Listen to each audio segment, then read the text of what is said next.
Build professional skills this semester with Adobe Creative Cloud and create standout work both in and out of the classroom. Save big on professional creativity tools. Students get 65% off Adobe Creative Cloud, including Photoshop, Illustrator, Premiere Pro, Acrobat Pro, and 20 plus creative apps. No matter what project you're working on, Adobe Creative Cloud apps can help you take it to the next level. Visit adobe.com/student to learn more.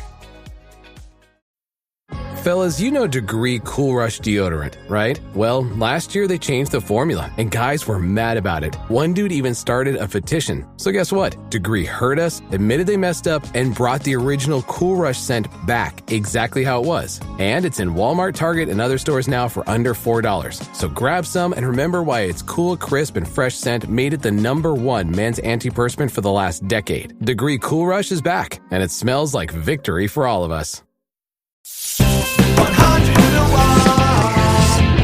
Which I think like anyone playing music has to do at some point because there's just no money in it. I mean, that's the top line. Yeah. No one gets in it for money. So then when you leave school and you need to pay rent and you want to be a regular person when you're other, you can't compare. My brain just went down the route of like everyone you know is like buying houses, having kids and that stuff. That's it's kind of irrelevant, isn't it? Yeah. But it's in there. It's in the mix. It you can't ignore it. It should be a thing that you're like allowed to think about. Yeah, of course. And this is the whole thing. And I'm a big fan of this. Is like, it's all right to be doing something that you love, but actually be like, no, actually that's bullshit. That part of it's bullshit. That part of it's bullshit. Yeah. And you just turned 30 by my calculation. About to turn 30. Yeah. So it's actually been quite a while of just like, of quite a few years of just hustling at it, and I suppose making peace with all of what you've just said, like sort of recognizing that I don't know, that I think, I mean, recently I've found that like that I've sort of not put as much pressure on like, and this needs to make me money, and this needs to buy me a house, this needs to, I obviously want that, but I'm realizing that like if I take my expectations out of the equation, then, and weirdly from doing that, stuff has just sort of like naturally come in, and it's like, okay, I think I need to just like not demand so much from it, which is true of everything. I think it's just a basic principle that I'm now just like, okay, don't demand from the world. Just like, I love doing music and I'm grateful for that, and you know what I mean, it's like that's enough of a life force to stand behind. There's like definitely got to be like some Aristotle or Greek mythology that tells us this. Yeah. Like, oh, they knew this thousands of years ago. Yeah. Let's go educate on ourselves. So, 100%. Yeah, probably. And it does seem like what you do, and I have it doing this show as well and running this business, is like the work that I do is not related actually to the money that comes in. And I imagine it's the same with artists, because you can tour and tour and tour and lose money, but you could stay at home and make some money on a different time of the year. Yeah. As an example, as like an anecdotal part of it, like you could, there are some times I'm sure you could make more money from not doing work. Yeah. Because when you work, when you go out the house, you're spending money. Yeah, 100%. Also, I think like, certainly like writing, I mean, I've done a lot of like co-writes and stuff over the past few years. Okay. And like stuff that at the time was like, okay, well, like no one's going to just pay me. It annoyingly isn't a transactional thing where I'm going to get paid for the time. But like, it's a gamble. A year, it is a gamble, but then like I'm realizing there's kind of like a year's pay. It's like you get an annual. A year later, suddenly you get PRS statements, and they're all right, and things sort of do pay actually. But it just takes really long time. But, so that will be like what, like 6 months? Yeah, or like a year. I mean, I had a few projects a couple of years ago that were, yeah.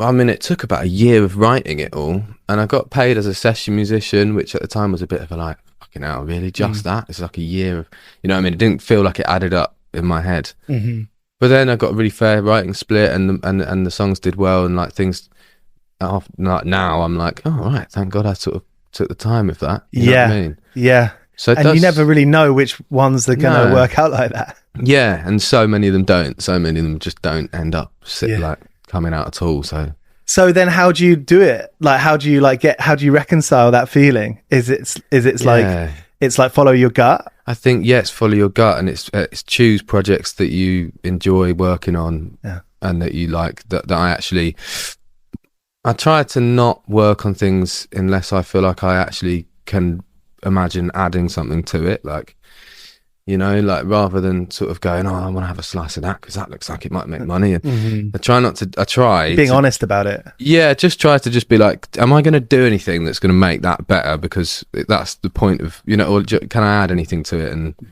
so, yeah, and then and it's relationships, like you said before this, like it's, if you're working with people you really like, a lot of these co-writing sessions I've done with producers that I love and people that I'm mates with, I can't really imagine having done that if I wasn't friends with the people I was working with, you know. And that's a cool job, to hang out with people you just want to hang out with. Yeah. If it works, like totally, that. Yeah, 100%. Yeah. I think the thing that maybe makes it difficult is there's a lot of pressure on it, and there's like, where's that balance between like work and friendship? Because music is a place of love and friendship and dancing. I know it sounds a bit earnest, but it's true. Yeah. That's what music does. Music helps you get through life when you're a listener. When you're playing it, definitely helps you get through life. It's like, it's therapy.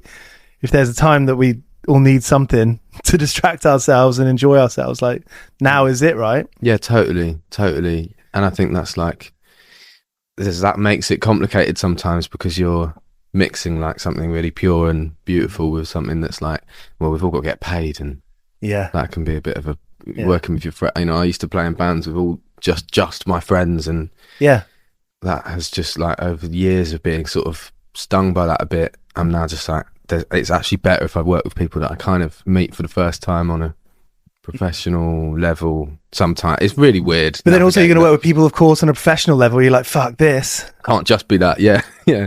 And you had it when you were a kid, right? Because you got signed to a management company pretty young. So you had some like hard learning to do. I did, yeah. Or not saying any names or anything like that. It's not about it. I'm not trying to point names at people, but that's just what happens. I think it is, yeah. And I went to Brit school, and that's obviously very linked to the industry, and which is great. But it does mean that like you're 17 or whatever, and there's just like people are just coming to see your assemblies and shit. Yeah. And you're like, I've written 2 songs, I think, when I got my first managers, and which instantly, one of those was just straight away got me in like meetings with publishers and labels and stuff, and I was on tour with my mate who had got signed, and it was fun, a really fun time. But like, I look back at it now and I'm like, I hadn't really learnt the meaning of like craft. There's a lot of growing up to do. Yeah, there's a lot of growing up to do, and a lot of well, you sniff at like the idea of, at that age you're like, well, no, music, I'm gonna make loads of money from music, and it's all like, it seems like a really easy. Well, but that's what we've learned. That's what we've been taught. You know, Guns N' Roses, or just general big music. Elton John, to be, I suppose. Yeah, whoever it is, like all those people have made fuck tons of money. Yeah, fuck tons of money. They used to be around. Definitely. So that's a confusing thing. So you moved out. Did you find like a place to live, like by yourself or like with friends? No, I kind of like. Before moving out, so I sort of had this music stuff kind of gathered some attention, and I was on tour and stuff, but I was still living at home, and it kind of wasn't paying me loads of money, but it was like there was all this promise of it, and everyone was banging on about how much money I was, you know what I mean? And they would say it like that. It wouldn't be sort of like cloaked up. It would be like, no, you are going rich. Like, yeah, I had the managers I had managed Emily Sandy at the time, and she was like doing the Olympics, and it was and it's just, I think it's just an age. I was young, so that just worked, I suppose. But like, if someone's telling you that, they're older than you, they have more. Yeah, like there is a power dynamic there. My parents trusted them. Do you know what I mean? It was like a whole. Did your parents know them? Yeah, met them. They were involved in that whole process of like, you know, let's go and meet these managers and try and suss them out and stuff. Because your parents are probably thinking, all right, let's try and make sure that Max is on the right path here. Yeah. But, and equally though, like, trust the professionals to some extent. Like, I mean, both my parents work in the arts, so. Okay. But ultimately, what do they do? My dad's a theatre director, and he runs a sort of social theatre company. So he works in like prisons or mental health, and it's all about disenfranchised voices and bringing people into the community and stuff. That must have been really interesting for you. Yeah, growing up and hearing those stories and seeing those people, seeing those journeys of people. Yeah, and how, again, I think that's quite a grounding thing in terms of like how art actually affects people, what people actually get from it, you know. All this, like, I think when you compare that with like all of the sort of airy clout of making a fortune out of selling records, there's something quite shallow about that when you think about what people actually, humans, and what we actually need music for. So it's like, and he's done that for pretty much my whole life, so that's always been quite a nice thing to be around. And I've done music for various projects with him and stuff, and that's always been really nice, man. My mum used to work at a prison with doing writing with people who are trying to do something for themselves and like rehabilitate. It's like writing was such a huge thing for that, and it's got nothing to do with money. It's just about doing it, and it's about feeling. Yeah, it's just about feeling, and it's I think there's a lot of like discipline. There's actually a lot of discipline in art and writing and all of it which obviously doesn't have the reputation for that. But like, what do? Do you wake up on a Monday morning? Most people are, clocking in. Yeah. What if you wake up and you don't feel like writing a song? How does it work? Just don't write a song. Try to just let that be a thing if it is, I kind of so I'm not really one of these, I'm not a bedroom producer. I'm not really familiar with just sitting at home and just like, I write a song on a guitar a lot of the time. But I do tend to work best when I'm like out of my house and I've gone to a studio and I'm with a producer, that's you're on someone else's time. You guilt yourself into it. Well, there's an urgency then, do you know what I mean? It actually happens. But then but I try not to force it, but I do try to do like, at something every day that's 5 minutes or 10 minutes that's just related to inspiration of some kind, whether it's like, maybe that's playing guitar for a bit, maybe it's like taking photos of something, or it's maybe writing a story. Or do you know the book The Artist Way? Heard of it. I came across that when I was sort of about 17, 18, and I've done it like 4 times. Like, that just blew my mind. Like, you've read it 4 times? I always come back to it. Well, I haven't done it for a while now, but I come back to it whenever I'm sort of like stuck on just like, right, I haven't written something for ages, and what am I doing here? What am I doing here? And like, how do I get this? Like, how do I get something out of my brain? But I'm also like quite like aware of, I do sort of think that writing music is just like capturing a moment in time. Yeah. And I often just have to sort of reach the end of a moment in time before I can kind of reflect on it. And so and that's living. Force it. Yeah. And that could be going on a big night out. That could be going on a big walk. That could be like just something that circumstantial happens. Yeah. I think you can sense when you're going through a thing, or I can sense when I'm going through a thing and I maybe need to like just kind of let that run its course. See, that's a whole job in itself. Yeah. Like learning when to get out your own way. Yeah. And how to pay attention to it. You have to be quite in tune, I think. And I also think there's a lot of, it can get really heady. Like, you can get really you can really think about it. Yeah. Like you can overthink things really easily. So yeah, I'd find that working with other people, being in someone else's space, having a jam with like other musicians, that stuff is all just like, brings me out of my head a bit. Do you know when to write a song for yourself and when to write a song for somebody else? Do you know when something you're writing is for you or somebody else? Yeah, or, well, I think I know when, like, I think I'm aware of, I think writing a song for someone else, there's a certain type of, like, headspace that you have to be in for that. And I think probably if I'm honest, when I'm aware that I'm writing really good things, that's normally when I'm like, right now, I've just got to save all this for me. Sometimes I find it quite hard to accidentally write something that I can imagine singing, and then I'm like, I've just given away a really good idea. I do that quite a lot, which sounds really selfish, but do you know what I mean? You have to kind of put yourself first sometimes. I think what was so good about this record was I just had like, I was just going to the studio like every week, same time every week for the best part of a year, which I don't think I've ever done. So it was really structured and like really just like quite approached it in a really like straight down the line way. You look forward to it.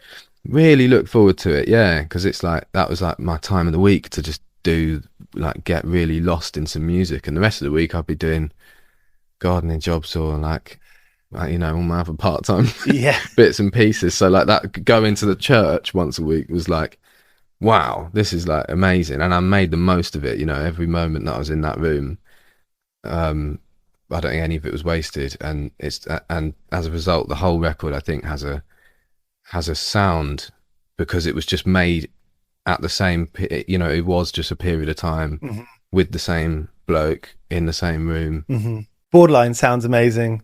Thanks, the second man. single sounding great. Cheers. And it does have a sound, and it does sound more, it sounds like comfortable. Sounds really comfortable. In fact, the first time I heard Borderline was off this speaker in this room with Guy Garvey playing it. Oh yeah, on a Sunday. Nice. And I was like, what is this? And I messaged you. Yeah, great, man.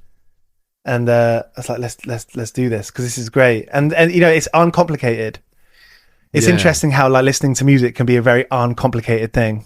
Oh, just checking time. We've got about 10 minutes left. 101 part-time jobs. Thank you for bringing it up with the gardening thing. Because I love chatting about the music and the day jobs. I mean, that's what the show's about, is that they're not two completely separate things. They kind of need each other.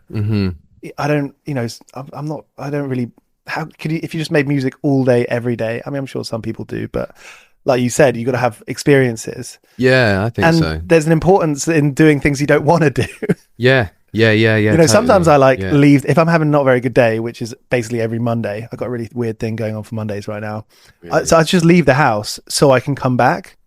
Really? You know what I mean? And I'll just go and do something I don't want to do. A bit. I'll go to the post office, do something I don't want to do. Yeah, I hear that. I do that on Mondays, my passport. actually.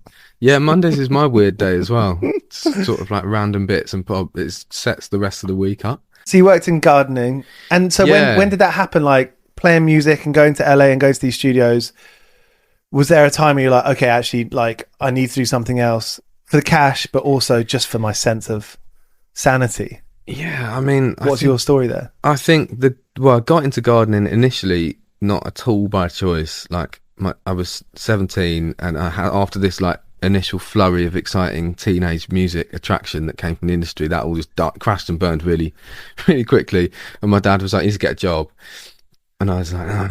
And he was like, "There's a gardener next door. I've asked him if he'll like take you on." So I started, just push me into it.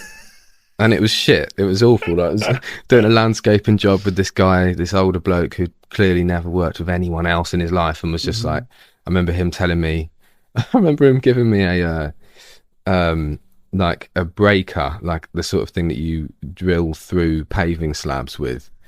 Gave me this massive bit of machinery and was like, go outside and like, you know, break up those paving slabs.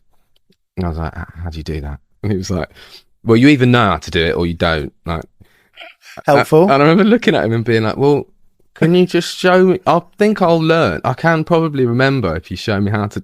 It's just loads of that for like months of just like, really, really unhelpful, sort of like grumpy. And I imagine that puts you in hard as well, physically really exhausting. Like, well, good for the gym, good for the working out. Yeah, but I was like not used to that. And you're going to start saying you know how to do things when you can't, just to make the conversation easier. Yeah. I'm projecting here. I did the same thing. Did you? Building, you know, labouring. Right, I had no idea how to do it. My older brother had done it, so I think he just presumed I knew how to do it. I did not. Yeah. And I nearly like chopped off my fingers a few times. Same. And like just messed up someone's driveway that they spent tens of thousands of pounds. It's also expensive as well, isn't it? Like everything marble stone. Yeah. Stupid. No, let's never get rich. Yeah. But it started there like quite awfully, but then I did realise through doing that, I was like, no, I like being outside. And actually, I do really like, and I still do, like these days, I still, you know, that it went from landscaping to just, I realised I was really interested in plants, and actually just like the natural world has always been really calming for me, good for my brain. Yeah. So I got into gardening, and then got really learning into flowers, plants. Yeah, learning what they are, what Latin they need. names and species. Yeah, what they need, how to design. What's this guy things? Called? You know, I actually don't know what that's called. Typical. What is that called? It's a house. I'm not good with houseplants. I call it Sideshow Bob. Yeah, I think that's a sideshow Bob plant. We've also got a clearly. nice. Well, that is a. Yeah, what's that? Eva, my fiance, she did a taxidermy course, and that's not taxidermy, Wow. but that's something. It's like the opposite of taxidermy. Wow, fair. Do we see? There we are. Can you see Freddie Flintoff up there? Oh yeah. But anyway, I was terrarium down here. Anyway, sorry, nice. I'm distracting us. No, it's cool. That was weird shite. You know way more than me about No, I about don't. weird shite and plants. But you got into it, and it makes sense. Got into it, yeah, and it was good for it worked really well with music. At the time, I'd completely stopped. Music just became associated with like horrible music industry experiences, and I just wasn't writing. Got into gardening, and it all just sort of started coming back. I just started just naturally writing songs. I wasn't like, I need to show this to people. I was just like, no, I like that song. This is for me. This is a thing that I do for me, and like rebuilt my own sort of like faith, I suppose, and it's just kind of that's just continued to be the yin and yang of my life, really. Like I do sort of need to fucking get out of my head and walk around a garden and dig a hole and like, you know, design. It's very good for my well-being, I think. It's refreshing to hear. It's refreshing to hear that like life is where the music comes from, as earnest it is to say, but all this stuff is earnest, but like say it what it fucking is, right? Yeah. If it makes you feel good and it makes you want to do something. Yeah, it does. And I also think there's something like very, just to add on to that, I think there's something like very animal. This record, it's called Praise Animal, and it's like, I have sort of realised that there is this need to like kind of connect with the animal inside us, inside me. And I think that when I'm like in a garden or if I'm in the middle of a field, that sort of just naturally happens. And there's like a sort of stillness that comes with that. In the same sense that like all the dark, messy parts of human behaviour feels quite raw and animalistic. Yeah. And I think that I'm quite inspired by that link, you know what I mean? Like just making sure that isn't pushed down and buried, and like, because we don't have it enough in day-to-day life, I think. The ugliness. Yeah, the ugliness and just the ugliness and accepting the ugliness and like, and just putting our phones down and just like being away from modern like digital pressures, you know? If I think about my favourite records like Grace, Jeff Buckley. That's one of my favourite records. There's so much ugliness in there. There's so much beauty, but actually you don't really have one without the other. No, yeah, and the beauty is in the ugliness. It's wild and unkempt and not perfect. Yeah, because we're not perfect. Yeah. You know, it's not always like rosy, is it? Not at all, man. Not at all. And I don't think it's helpful to anyone around you or yourself. Yeah. To say otherwise. To pretend that it is, or force yourself to sort of like be that way, or because life's just not like that. Yeah, you know. Yeah, totally. It's quite liberating when you just step into that and go, yeah, all right, I need to be a bit messy sometimes, you know. It's actually helpful. Yeah, but good to chat. Yeah, likewise. It will not be the last time, I'm sure. Thanks for having me, man. I got a last question, which is, I'm a big fan of the work fuck ups, the work mistakes. Yeah. And I often think about doing that guy's driveway in Devon 15 years ago where I nearly cut off my finger. That sounds like a fuck up. But a good fuck up. A really difficult one. And like, I knew of a guy who was doing a tree surgeon, and I've done that. He cut this guy I used to know. He cut off this massive branch and it landed on the neighbour's car. Totaled the neighbour's car. Stressful. Really stressful. So much money. Poor guy. So what is that? I want to rake over some bad memories for you here. Yeah, it's funny you mentioned the tree surgeon thing, because I think probably the worst day of work I've had was when I used to work as a tree surgeon or with a tree surgeon. And it was like the first day of working with this guy. And it was the hottest day of the year. It was mad hot. It was like above 30, middle of the summer. Yeah.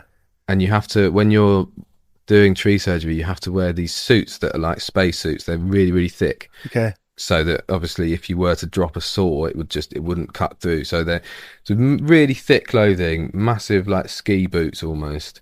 And it's like, and a helmet. You're like head to toe in all this kit, and it was like so hot. And it was the first day I'd done it, so I wasn't like, I wasn't particularly good at it. And just over the course of the day, just felt my body just sort of slowing down. It was mad. It was so hot, just moving so slowly. Mm-hmm.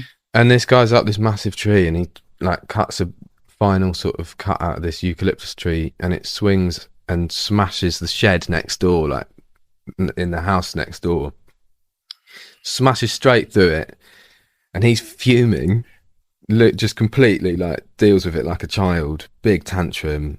Storms out of this, like climbs back down, and he tells me and Duncan, the groundsman, he's like, you two just sort this out, just get the logs in the van, I'm just gonna drive. He just drives off, and we've got to stack all these logs like by the outside of the house, and I'm so hot, like, and I can't move. My body's just like, are you joking? Like, I just couldn't really do it, and I was trying to do it, and I passed out from heat. Woke up, and Duncan, bless him, really nice other sort of groundsman, was just over me, just like with a can of Coke, just made me sit down, and I just watched him do the entire job on his own. And you'd hit the deck. I just couldn't. Yeah, I was you properly passed out. Yeah, and I was trying to get up, and he was just like, mate, just sit down. Like, I'm gonna go and buy you a Coke. Just yeah. And by the time the boss came back, Duncan had done the entire job. And I just felt so bad. Like, it was horrible. Though. Demasculating. Is that a word for it? Yeah, it's a word for it, yeah. Cheers for watching. This is 101 Part-Time Jobs. You can find us on Apple, Spotify, and all podcast apps. We've done interviews with Aurora, Kneecap, Idols, Lauren Maybury of Churches, and loads more. So tap into 101 Part-Time Jobs on Spotify, Apple, and all podcast apps.